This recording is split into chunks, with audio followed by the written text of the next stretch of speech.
You're watching the news and you see two different wars, a trade war with China and a proxy war with Russia. But what if I told you the US just solved both problems with a single invasion? The capture of Venezuela is the master key to the next decade. On one hand, we have the energy weapon needed to crush the Russian economy. On the other hand, we have the mineral shield needed to survive China's silver ban.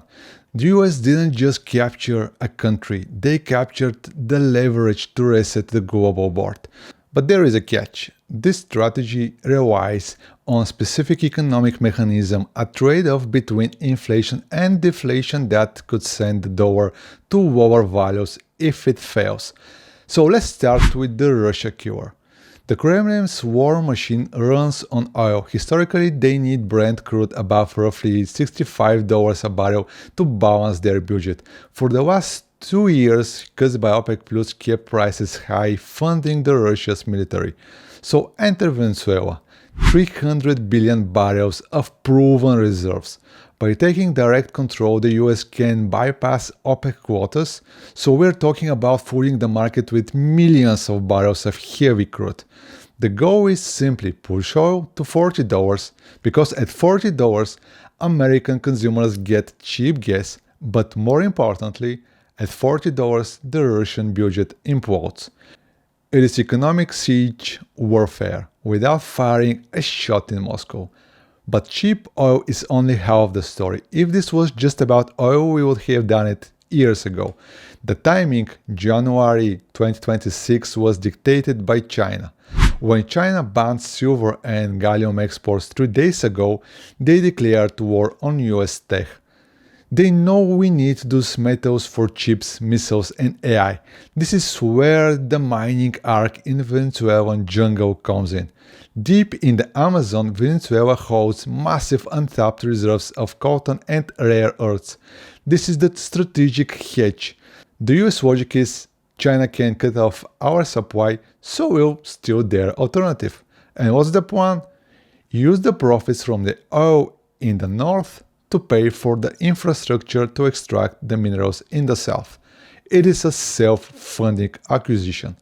And this brings us to the real endgame, the petrodollar. For the last 5 years, the BRICS alliance, Brazil, Russia, India, China, has been building a coffin for the US dollar. They started trading oil in yuan, they started trading in rubles, and they thought they had broken the US monopoly on energy pricing. But by seizing Venezuela, the US just flipped the table. Think about it. Venezuela has the largest reserves in the world, and now every single drop of that oil is priced in US dollars. If India or Brazil wants cheap energy to power their economies, they can't buy it from Putin anymore, not if his prices are too high. They have to buy it from US-controlled supply chain. And to do that, they need dollars. We just forced the BRICS nations back into the dollar system to keep their lights on. The US didn't just seize oil fields, they seized the collateral that backs the global reserve currency. So how does this affect you?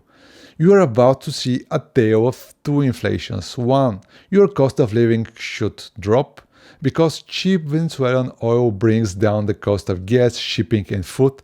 And two, your tech assets will get expensive, because China ban creates a tech shock. iPhones, EVs, and solar panels will skyrocket in price until Venezuelan mines come online, which takes years. The alpha is in the middle.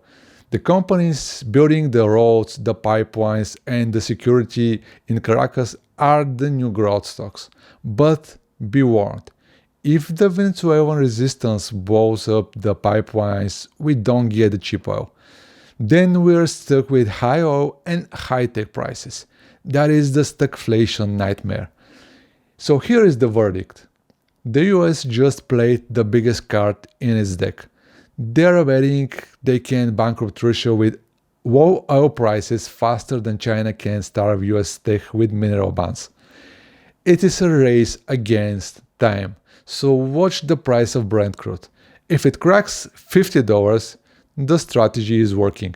If it stays higher, then the operation is failing. The mainstream media won't tell you this, and they certainly won't tell you what is coming next. But I will. Subscribe and hit the bell if you want to stay ahead of the headlines. I'm Georgie, stay liquid.